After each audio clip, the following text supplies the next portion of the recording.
Il existe des découvertes qui bouleversent non seulement la science, mais aussi la manière dont nous percevons le temps, l'histoire et notre propre avenir. Imaginez un manuscrit enfoui sous la poussière de 4 millénaires, un fragment fragile d'une civilisation disparue depuis longtemps, qui ressurgit dans le silence des sables pour enfin parler à notre époque. Pendant des siècles, il resta oublié, enfermé dans un monde muet, comme si les anciens avaient délibérément voulu cacher son contenu. Et pourtant, aujourd'hui, grâce à la persévérance des chercheurs et au progrès de la technologie, ces mots gravés dans la matière ont retrouvé une voix. Mais cette voix n'apporte pas la sérénité d'un savoir ancien. Elle chuchote des avertissements, trace des ombres et résonne comme une prophétie sombre. Dès les premières lignes, ceux qui ont osé lire ce texte témoignent d'un sentiment étrange, presque oppressant. Ce n'est pas simplement la curiosité d'avoir percé un mystère vieux de 4000 ans, non, il s'agit d'autre chose. La sensation de se retrouver face à un message qui n'était pas destiné à une époque révolue, mais au futur, à nous, spectateurs du présent. Ce manuscrit semblait attendre patiemment que l'humanité atteigne un point critique pour se laisser décoder. Comme si ces auteurs, dans un passé lointain, avaient compris que leurs paroles n'auraient de sens qu'au moment où l'équilibre du monde serait menacé. Les chercheurs racontent que les symboles tracés à l'intérieur ne ressemblent pas seulement à une écriture archaïque. Certains signes paraissent codés, d'autres sont arrangés avec une précision presque mathématique, comme si la main qui les avait gravés ne cherchait pas seulement à transmettre une idée, mais à verrouiller un secret. Chaque fragment de phrase semble conçu pour provoquer l'inquiétude, comme si derrière le voile des mots se cachait une conscience supérieure qui avait vu au-delà de son époque. C'est précisément cette impression qui a captivé les archéologues et les historiens. La sensation que ce manuscrit ne raconte pas simplement une histoire ancienne, mais qu'il parle directement à nous, à ce que nous vivons maintenant. Dès que la première traduction a été partagée dans le cercle restreint des chercheurs, un silence lourd s'est abattu. Les phrases décodées évoquaient non pas des événements passés, mais des menaces encore à venir. Des descriptions si troublantes qu'elles semblaient correspondre, mot pour mot, aux inquiétudes actuelles de notre planète. La nature en désordre, la montée de conflits, le bruit d'un effondrement annoncé. C'est alors que la question a émergé, brutale, incontournable. Et si ce manuscrit de 4000 ans contenait la plus ancienne prophétie de l'humanité, une prophétie qui avait attendu notre siècle pour prendre tout son sens? L'histoire de ce manuscrit commence bien avant qu'il soit déchiffré, au cœur d'un désert où les vents balaient sans cesse les dunes, comme pour protéger les secrets enfouis. C'était lors d'une campagne de fouilles archéologiques menée par une équipe internationale, qui espérait retrouver des fragments de poterie, des outils, ou peut-être des restes de temples oubliés. Personne n'imaginait tomber sur un objet capable de remettre en question toute la chronologie connue de l'humanité. Un matin, après une nuit de tempête de sable, un étudiant remarqua une fissure inhabituelle dans une paroi rocheuse. Derrière cette brèche, la lumière révélait une petite cavité artificielle, un espace qui semblait avoir été scellé volontairement. En pénétrant dans cette cavité, les archéologues découvrirent des fragments d'objets funéraires, des statuettes brisées, et au centre, une urne de pierre soigneusement fermée. À l'intérieur de cette urne reposait un rouleau fragile, en fibres végétales durcies par le temps, protégé par des couches de résine sombre. La première réaction fut la stupeur. Comment un matériau aussi périssable avait-il survécu pendant près de 4000 ans? Certains membres de l'équipe affirmaient que c'était comme si quelqu'un avait prévu de le protéger pour l'avenir, comme un message destiné à traverser les âges. Les conditions de conservation étaient parfaites, presque trop parfaites pour être naturelles. L'air sec du désert avait ralenti la décomposition, mais le choix de la résine et l'emplacement précis de la cachette donnaient l'impression d'une intention délibérée. Rien n'avait été laissé au hasard. Les inscriptions visibles sur l'extérieur du rouleau semblaient être des symboles de mise en garde. Triangles, spirales, figures rappelant à la fois l'astronomie et la géométrie sacrée. Les chercheurs se regardaient avec méfiance, conscients qu'ils tenaient entre leurs mains quelque chose d'exceptionnel, peut-être trop exceptionnel. La nouvelle de la découverte ne tarda pas à circuler dans le milieu scientifique. Mais l'équipe prit soin de garder le lieu exact secret, de peur que des pilleurs ou des curieux viennent troubler le site. Des rumeurs commencèrent alors à courir. Certains affirmaient que l'urne provenait d'une culture inconnue, d'autres parlaient d'une civilisation disparue dont les traces avaient été volontairement effacées de nos livres d'histoire. Plus le temps passait, plus ce manuscrit semblait sortir de la catégorie des simples artefacts pour entrer dans le domaine des énigmes. Dans les jours qui suivirent, le manuscrit fut transporté dans un laboratoire spécialisé. Là, sous la lumière contrôlée et les appareils de conservation, il révéla peu à peu ses premiers détails. Les fibres végétales portaient des lignes fines et régulières, tracées avec une encre minérale encore visible. Les symboles étaient étrangement modernes dans leur agencement, comme si une main ancienne avait anticipé des formes d'écriture qui n'apparaîtraient que des milliers d'années plus tard. Et c'est à ce moment-là que la conviction commença à s'installer. Ce document n'était pas seulement un vestige archéologique, mais une clé laissée volontairement dans le temps, une clé qui attendait d'être tournée. Lorsqu'il fut enfin possible de déplier le rouleau, les chercheurs découvrirent un objet d'une beauté étrange, à la fois fragile et imposant. Les fibres, tissées avec une minutie remarquable, formaient un support souple mais étonnamment résistant.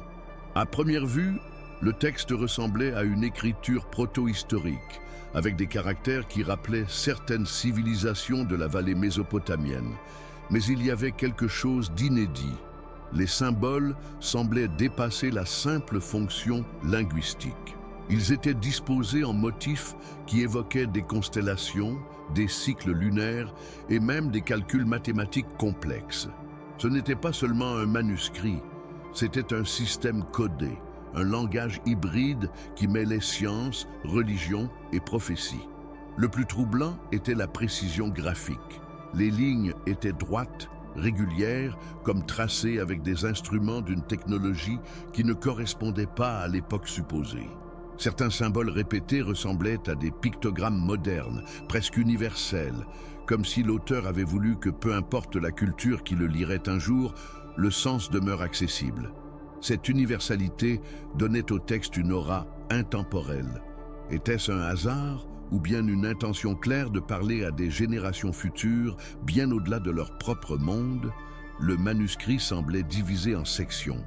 La première partie contenait des prières ou des chants rituels, mais présentés sous une forme codée, comme si chaque mot portait une double signification. La seconde section était composée de diagrammes, de cercles concentriques et de séquences numériques qui faisaient penser aux calculs astronomiques.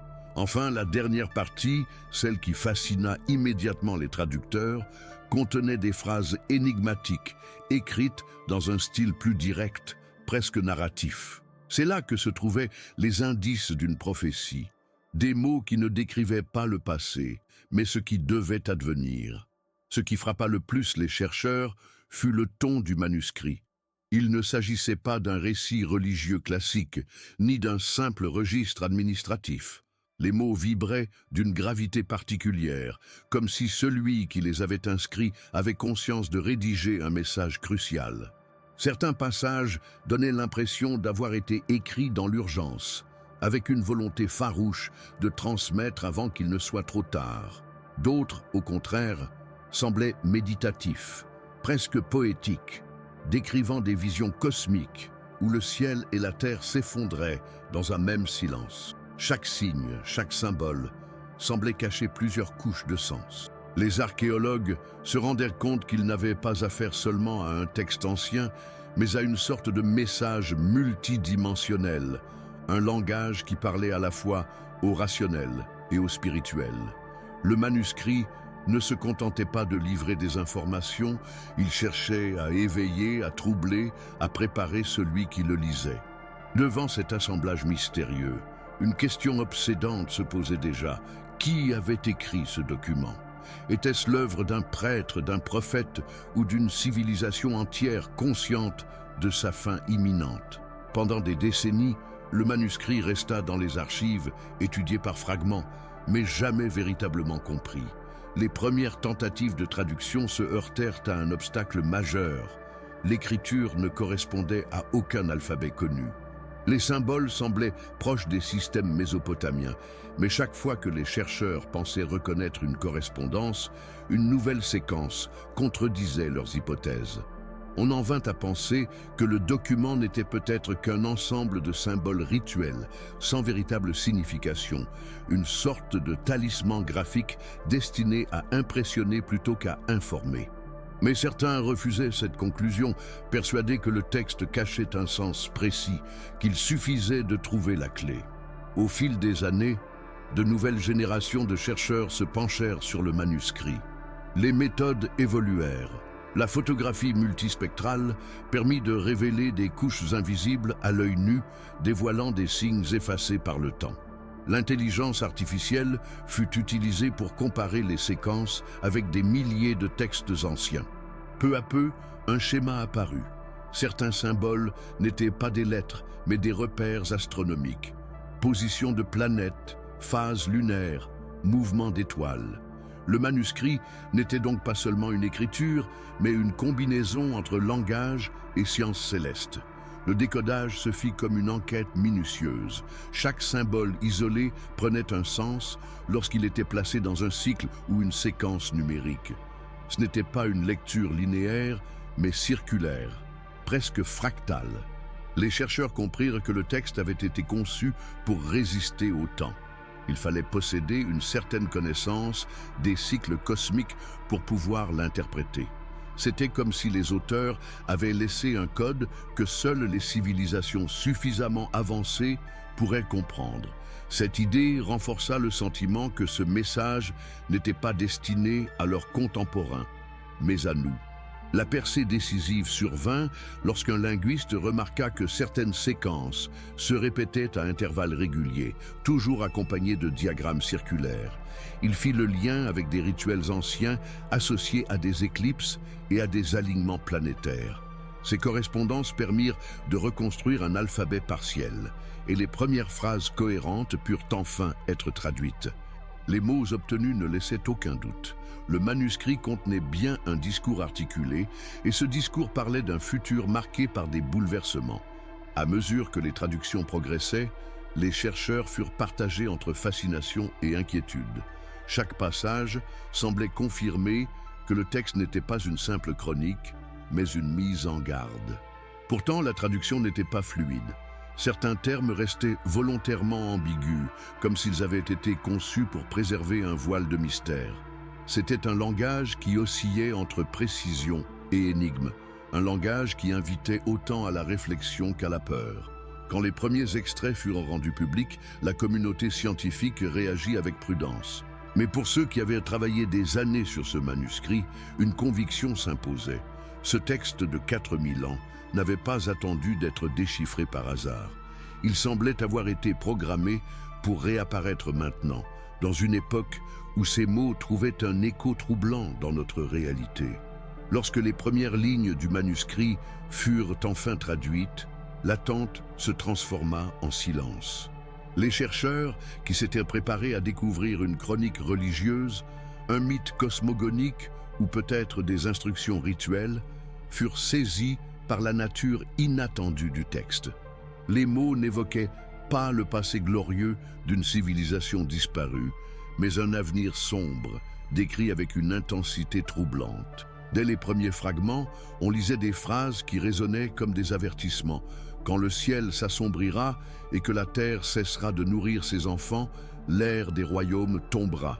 Ce n'était pas une description symbolique d'un cataclysme ancien, mais une annonce claire, comme un écho projeté vers le futur. La première révélation fut que ce manuscrit ne cherchait pas à raconter, mais à prévenir. Chaque passage semblait construit pour éveiller une vigilance, comme si ses auteurs avaient voulu transmettre une alerte urgente au-delà des millénaires. Loin d'être une prophétie vague, les mots s'accompagnaient de références précises aux cycles astronomiques et aux signes naturels. La lune couverte d'ombre, les eaux qui montent puis se retirent, le feu sous la terre qui se réveille. Ces images, associées aux diagrammes décodés, donnaient à penser que le texte décrivait des phénomènes réels, peut-être cycliques, dont l'humanité devait se souvenir. Les traducteurs rapportèrent qu'ils avaient ressenti un malaise croissant au fil de la lecture, car ces avertissements semblaient incroyablement proches des inquiétudes actuelles, les changements climatiques, l'instabilité géologique, les tensions entre nations. La ligne la plus frappante, celle qui fut citée dans tous les rapports, disait « Ceux qui oublieront les lois du ciel verront leur cité s'effondrer sous leur propre poids ». Comment ne pas y voir une métaphore saisissante de notre civilisation moderne, aveuglée par son expansion et menacée par ses excès? Pour certains, cette révélation confirmait que le manuscrit était une œuvre prophétique. Pour d'autres, il ne s'agissait que d'un texte symbolique, reflétant les peurs d'une époque ancienne face aux forces de la nature. Mais un détail troublant alimenta le débat. Les calculs astronomiques mentionnés dans les diagrammes correspondaient à des alignements planétaires qui n'avaient eu lieu que récemment et qui allaient se reproduire dans un futur proche. Était-ce une coïncidence ? Ou bien les auteurs de ce manuscrit avaient-ils anticipé des cycles dont nous commençons seulement à comprendre l'ampleur? La première révélation bouleversa donc les certitudes. Le manuscrit ne parlait pas de dieux capricieux ni de héros mythiques, mais de bouleversements concrets liés aux lois de la nature et du cosmos. Et cette perspective changeait tout. Si ce texte ancien décrivait avec autant de précision des phénomènes que nous observons aujourd'hui, cela signifiait qu'il contenait plus qu'une simple prophétie. Peut-être était-il un code de survie, une mémoire ancestrale destinée à avertir l'humanité au moment critique de son histoire. Lorsque la traduction avança et que des paragraphes entiers purent enfin être lus sans interruption, le cœur même de la prophétie apparut dans toute sa noirceur. Le texte décrivait une série d'événements que les anciens avaient notés avec une précision qui glaça le sang des chercheurs. On y trouvait la vision d'une terre bouleversée, de mers qui s'étendaient là où jadis se trouvaient des villes, de montagnes qui s'effondraient dans un grondement assourdissant. Les mots semblaient peindre le spectacle d'une planète en convulsion, et ce qui troublait davantage, c'était leur ressemblance avec les catastrophes naturelles actuelles. Le manuscrit évoquait d'abord le ciel. Les astres perdront leur course régulière et les ombres dévoreront la lumière. Cette phrase fut interprétée comme une référence à des éclipses ou à des anomalies cosmiques. Puis venaient des passages liés à la terre. Les rivières se lèveront contre leurs rives et les champs deviendront stériles.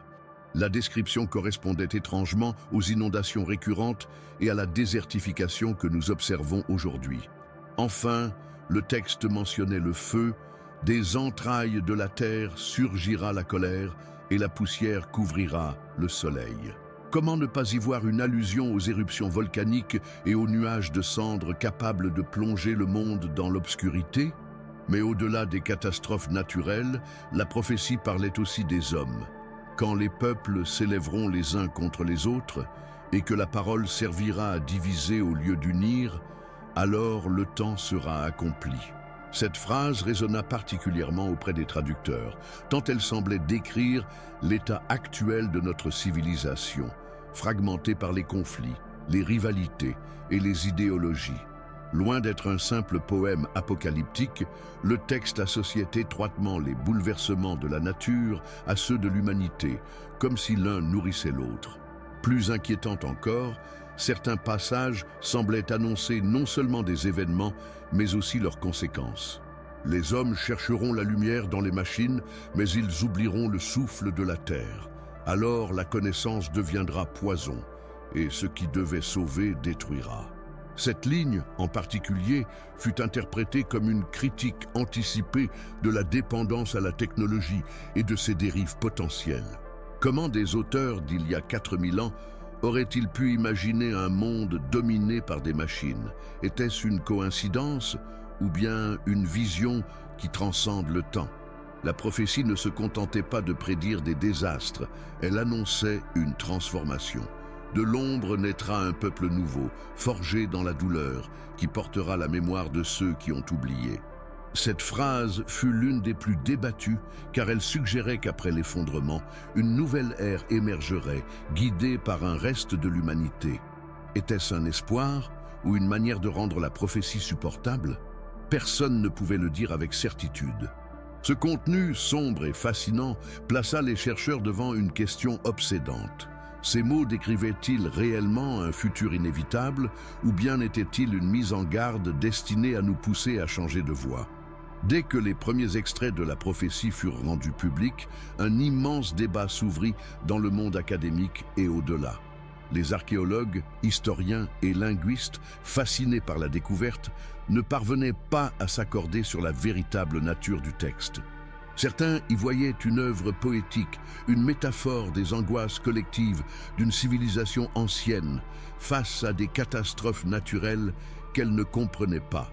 D'autres, au contraire, étaient persuadés que ce manuscrit contenait une connaissance dépassant de loin les capacités de son époque, une sorte de mémoire codée destinée à traverser le temps pour avertir l'humanité future. Les sceptiques insistaient sur le fait que toute prophétie pouvait être interprétée rétrospectivement. Pour eux, associer ces mots aux crises climatiques, aux conflits ou aux excès technologiques actuels n'était qu'un biais moderne. Ils rappelaient que les sociétés anciennes vivaient dans la peur constante de la famine, des tremblements de terre et des guerres tribales. Il n'était donc pas surprenant que leur texte reflète ces thèmes. Selon eux, voir dans ce manuscrit une annonce du futur n'était qu'une projection de nos propres angoisses contemporaines. À l'inverse, ceux qui défendaient l'authenticité prophétique soulignaient la précision troublante de certains passages. Les cycles astronomiques décrits correspondaient à des phénomènes observés aujourd'hui grâce à des instruments modernes. Les diagrammes, lorsqu'ils furent comparés à des cartes stellaires, montraient des alignements qui n'avaient lieu qu'à des intervalles très précis dans l'histoire de la Terre. Pour ces chercheurs, il ne pouvait pas s'agir d'un hasard. Ils parlaient d'un savoir oublié, transmis par une civilisation disparue, ou par des initiés qui avaient compris des lois cosmiques échappant encore à notre compréhension. Le débat s'élargit au public.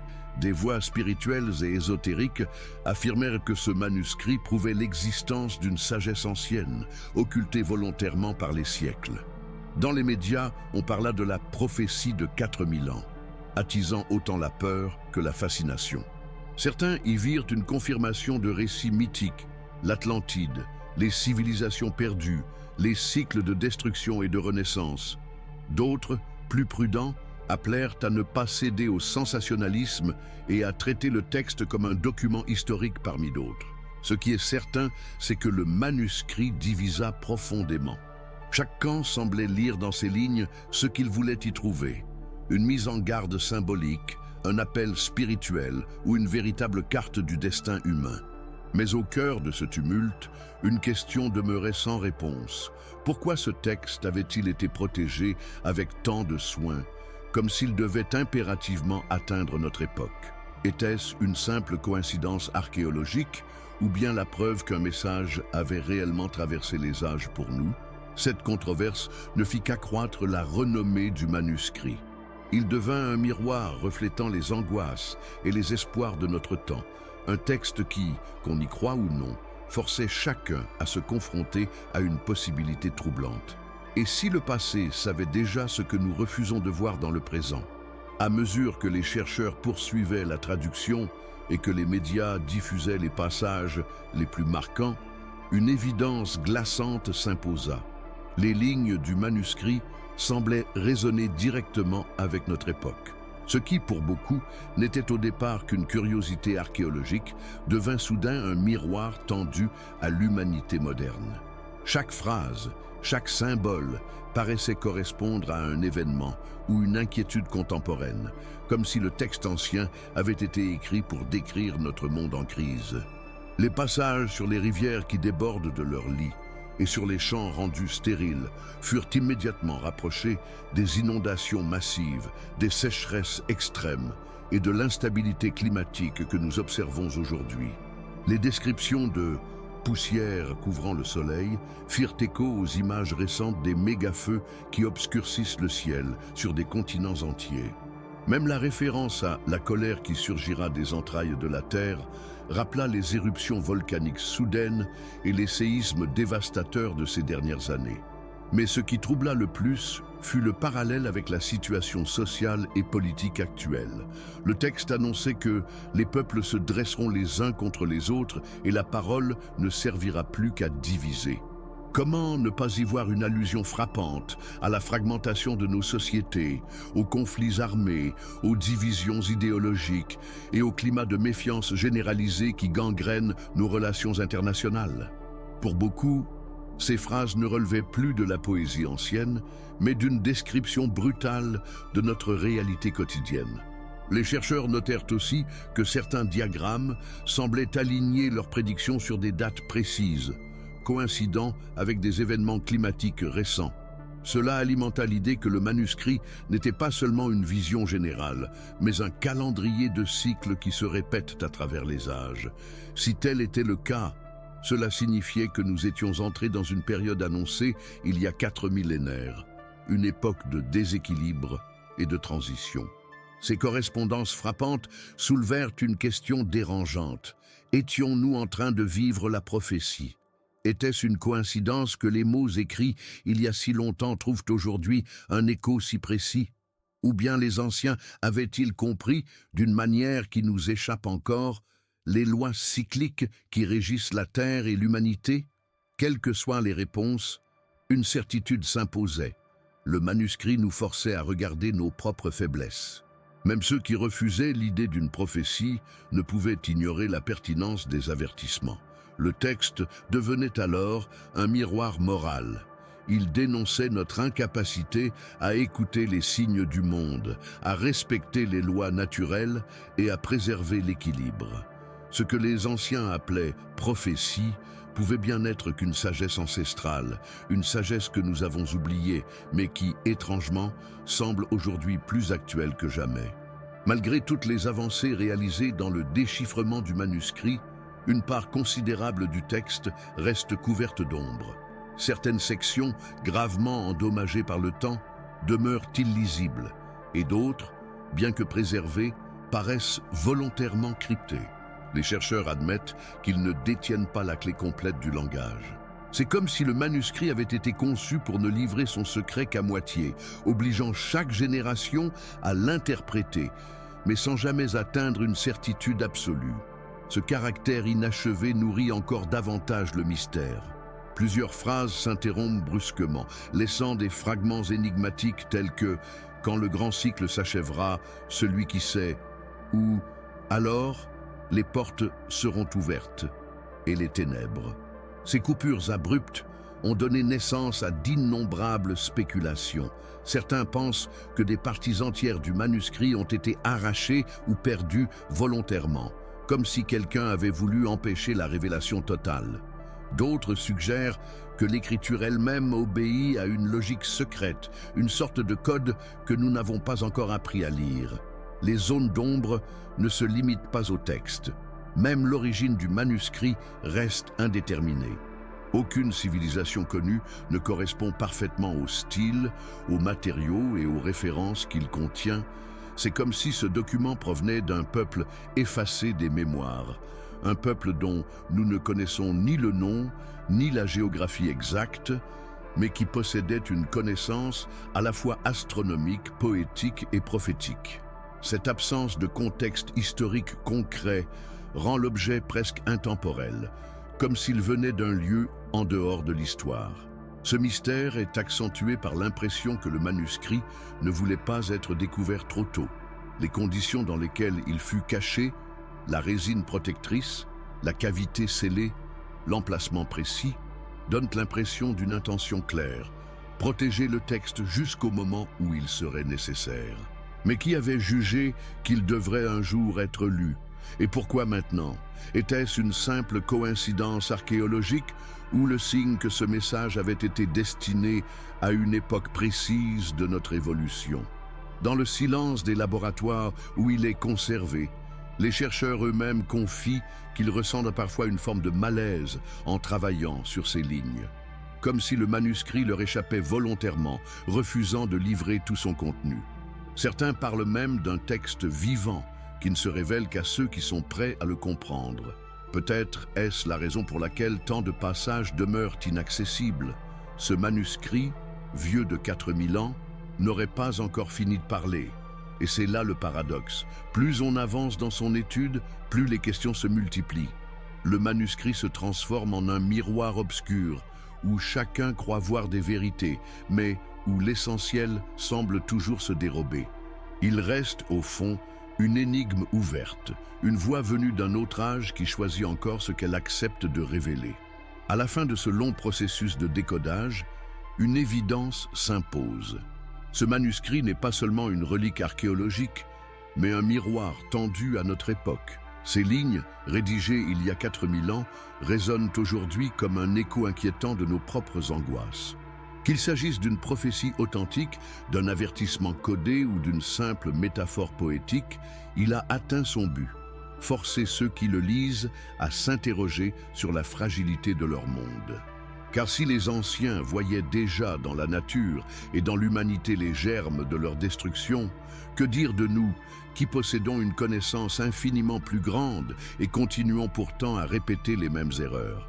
La conclusion la plus troublante, peut-être, est que ce texte ne cherche pas à donner des réponses définitives. Il ne dit pas quand, ni comment, les événements qu'il décrit surviendront.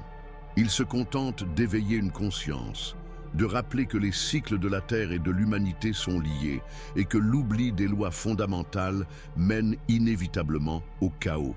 C'est cette ambiguïté qui lui donne sa force. Il ne dicte rien, mais il place sur nos épaules la responsabilité d'interpréter et d'agir. Pour certains, cette prophétie n'est qu'un reflet de notre besoin de trouver du sens dans le passé, une manière de projeter nos peurs modernes sur un texte ancien. Pour d'autres, elle est la preuve que des civilisations disparues avaient compris des vérités universelles que nous refusons encore d'accepter. Mais dans les deux cas, une chose demeure incontestable. Ce manuscrit, par son simple contenu, nous pousse à ralentir, à réfléchir et à regarder autrement notre place dans le grand cycle du temps.